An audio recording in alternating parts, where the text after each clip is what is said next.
Higala shout out sa lahat. Kamusta tayong lahat? Kung saan bansa man tayong naroroon ngayon. Kamusta tayo mga kalingap? Ngayon mag-reaction tayong video sa ex-sponsor ni Kalingap Ido na si JP. No, siguro alam niyo naman kung sino si JP, no, tinutukoy ko. Nag-message ito sa kay Lulu Tambakol, ang tinatawag nilang Lulu Tambakol. Siguro alam niyo naman yan kung sino yung tinatawag nilang Lulu Tambakol, no? Nag-message siya doon na marami daw siyang itinulong kay Kalingap Ido. Wala daw utang na loob, no? Ito lang isasabihin ko sa iyo, GP. Siyempre ipagtanggol namin talaga yung aming idol dahil hindi naman yun maganda. Dahil kung ikaw ang sponsor na galing sa iyong puso ang pagbigay, wala ka dapat isusumbat, no? Kung isusumbat mo lang naman, wag ka nang tumulong. Sana noon iniisip mo ang mga bagay na yan kung isusumbat mo lang naman. Pangit yung ibibigay mo, tapos sa huli nangihingi ka ng kapalit. Ano ba ang gusto mong kapalit kay Kalingap Ido?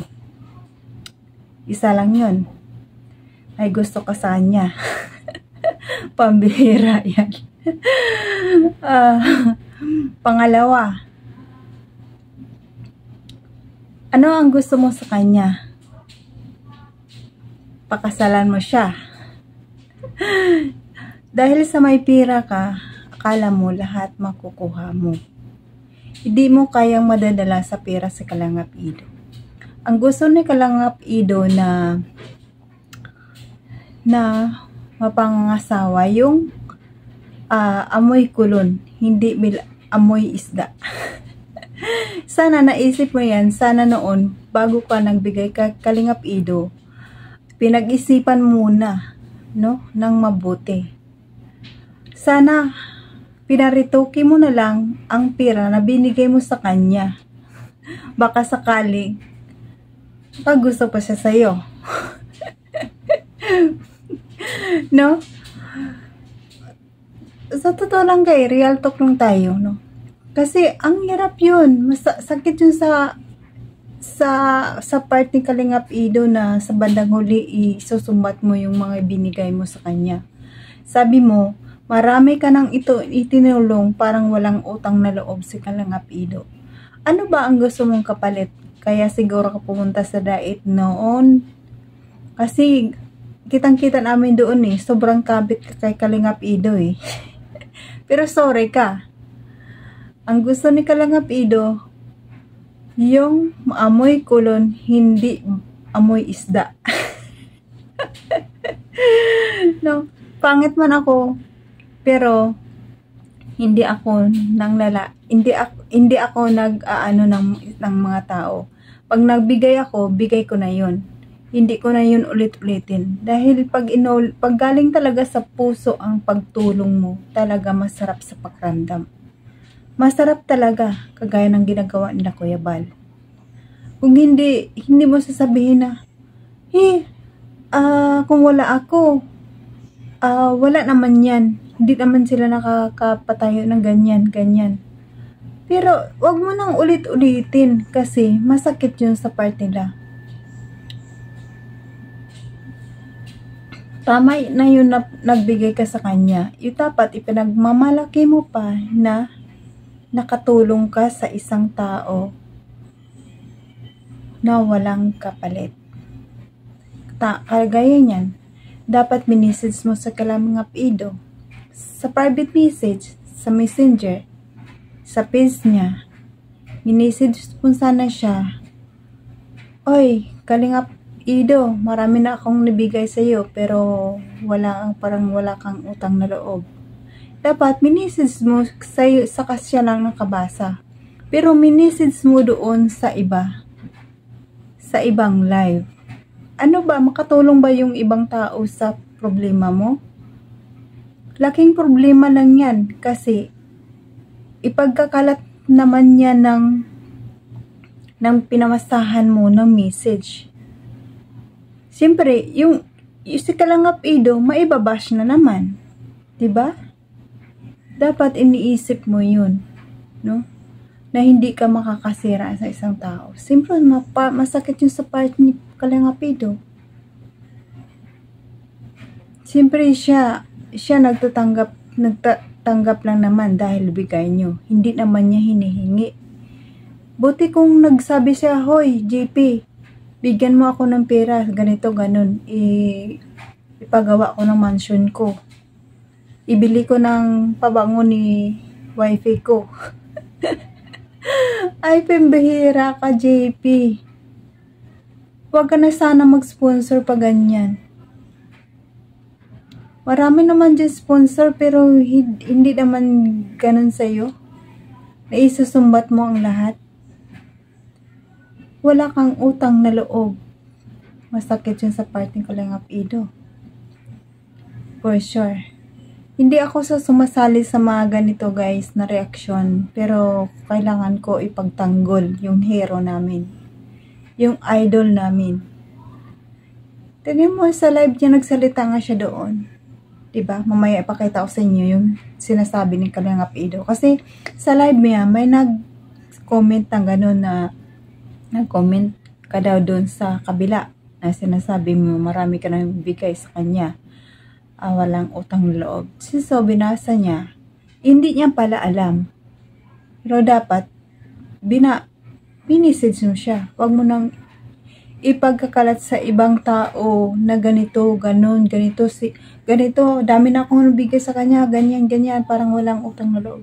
Ano ba ang gusto mo? Ano bang pakay mo? Pakasalan ka ni Kalangap Ido. Ay, isipin na natin. Matanda na tayo. Hindi tayo magusto ng Kalangap Ido. Iba ang panlasa ng Kalangap Ido. Gusto niya fresh. Yung bagong-bago kagaya ni wifey. Sa katulad natin, huwag na tayong maghangad. Darating ang para sa atin. Kung mayroon talaga. Pero huwag tayong mag-assume na yung tao na tinulungan natin magkagusto sa atin. Kala mo siguro marami kang pera, madadala mo yung pera ang tao na tinutulungan mo. Magkagusto sa'yo. Hindi ganun yun. Mag-antay tayo kung sino yung para sa atin. Ibibigay yan ni God. Talaga kung tumutulong ka, si God nakatingin sa'yo. Maganda ang kapalit na ibibigay sa'yo. Pag ganyan naman, baka sa kakaisip mo, marami na akong nabigay sa isang tao. Baka ma-stroke ka. Paano na? Kaya isipin natin bago tayo magbigay. Isipin mo, kailangan ko ba magbigay sa taong ito? Na walang kapalit? Dapat walang kapalit. Si God na lang ang bahala ng mga kapalit na yan. Dahil siya ang nakikita ng ating ginagawa. Pero wag mo naman ipagkakalat na ganyan. Marami ka nang naibigay. Parang wala lang kahit Kalangap Ido. Walang utang na loob. Message mo siya. Ano ba, Kalangap Ido? Mayroon ba akong maasahan sa'yo? Ano ba ang gusto mong asahan sa kanya? Porque marami kang pera, magkagusto siya sa'yo. Dapat noon, bago ka nagpadala, pinaritukin mo na lang yung pera mo. Hindi mo na lang binigay sa kanya. Kung isusumbat mo lang naman. No? Grabe talaga. Ngayon lang ako guys nagsalita. Ngayon lang ako sumali sa mga ganito. Hindi ako sumasali sa mga murahang mga bagay. Sa EDSA lang ako nag-reaction. Mga love team lang ako nag-reaction. Pero ito kasi, masakit din sa part natin. Mas masakit kay Kalangap Ido. Nakita ko sa live niya ang lungkot niya. Kasi inobo siya, sinisipon. Tapos bigyan pa natin ng sakit sa ulo. Sa totoo lang guys, ang hirap ng ginagawa ni Kalangap Ido. Marami siyang beneficiary. Marami siyang pinapaaral. Masakit ang lagayin sa ulo, guys. Mga kalingap.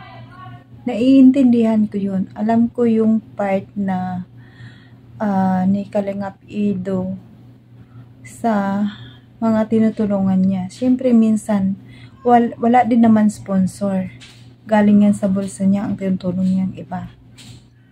Hindi naman kalakayan ang mga views ni Kalingap Ido katulad ni Kalingap Rab. Si Kalingap Ido, sakto lang. Bihira lang siya maka 100 plus mga kalingap. Kaya dapat intindihin natin yung tao. Pero ito naman si sponsor, nagbigay ng sakit sa ulo. Porque marami na siyang bibinigay. Wala daw utang loob. Sa mga sponsor, dapat isipin nyo muna bago kayo magbitaw ng pera. No? Kung sobra-sobra naman yung pera nyo, okay lang yun. Pero wag nyong isipin na marami ka na bigay, susumbat mo sa kanya. Kasi mas marami pang darating sa iyo na blessing kung taos pusong ibinigay mo yung pera na yon. Oo. Ma'am Gina, sana, nabanggit ko na. Ma'am JP, sana maintindihan mo. Pinagtatanggol lang namin dito ang aming inidulo. Ayaw namin maka-stress dahil lang sa sayo. Kitang-kita naman namin noon pumunta ka sa dait kung anong pakay mo kay Kalingap Ido. Sumasama ka sa mga mission niya. Yun pala, may ibang ibig sabihin ka na pala sa kanya yun. Kung wala kang gusto sa kanya, isusumbat mo iba yung pera na binigay mo? Ang binigay mo sa kanya? Hindi, diba?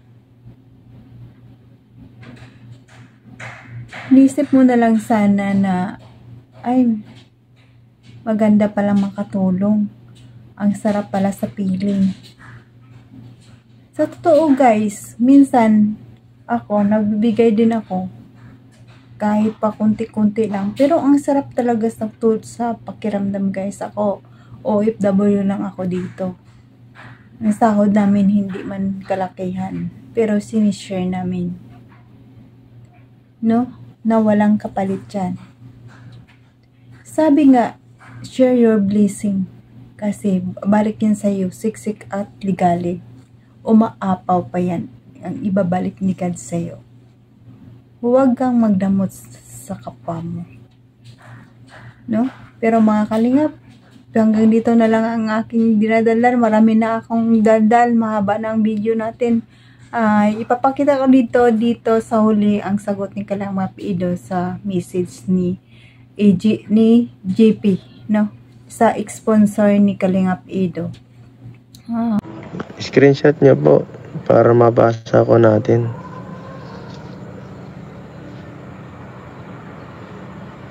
Wala daw utang ng loob. Grabe naman po. Kung totoo po yan, ay grabe naman. Kung magbibilang tayo ng tulong, ay ibig sabihin hindi legit yung pagtulong natin. Yan. Pangit po ng ganun. Magbibilang tayo ng pinulong natin sa kapwa. Kung hindi naman tayo nanghihingi, bakit tayo mabigay sa kapwa natin? Ibig sabihin, hindi legit yung pagtulong natin. Naghahanap tayo ng kapalit. Ang tulong dapat ay galing sa puso para hindi tayo masaktan kapag dapat bukal sa puso ang pagtulong, guys.